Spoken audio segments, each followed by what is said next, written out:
Ang atin pong bonus analysis ay kaugnay sa pagbabalik ng mga mamayang dumalaw sa kanilang mga kapamilya sa paggunita ng undas. Ihatid po yan ni Bombo Kervin Gamad. Sa tuwing darating ang undas, sabay-sabay na bumabalik sa kanilang mga probinsya ang milyon-milyong Pilipino upang dalawin ang mga mahal sa buhay sa sementeryo.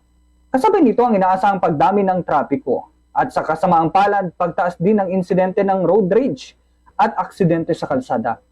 Kahit napapanahon ang paalala ni Department of Health o DOH Secretary Teodoro Herbosa sa mga biyahero, magdala ng gamot, maging kalmado at ipakita ang disiplina sa kalsada. Mahalaga ang paalala ng kalihim na iwasan ang init ng ulo sa mga bahay. Ang simpleng paggalang sa batas trapiko at road courtesy ay hindi lamang proteksyon sa sarili kundi sa kapwa motorista at pedestrian. Hindi na bago ang mga ulat ng road rage na nauwi sa pisikal na alterkasyon, sakuna at minsan pa'y kamatayan. Ang disiplina at pasensya sa kalsada ay higit na mahalaga kaysa bilis ng pag-uwi.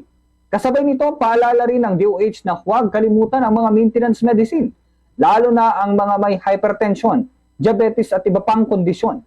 Sa panahon ng paglalakbay, ang kalusugan ay dapat unahin upang maiwasan ang mas seryosong komplikasyon.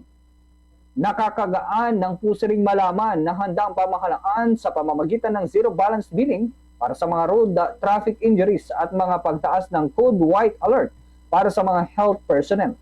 Ipinakita nito na may sistema at suporta para sa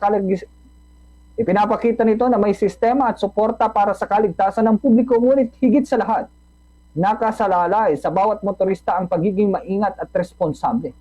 Ang undas ay panahon ng alaala at paggalang sa mga yumao, hindi panahon ng pagtatalo at sakuna sa kalsada.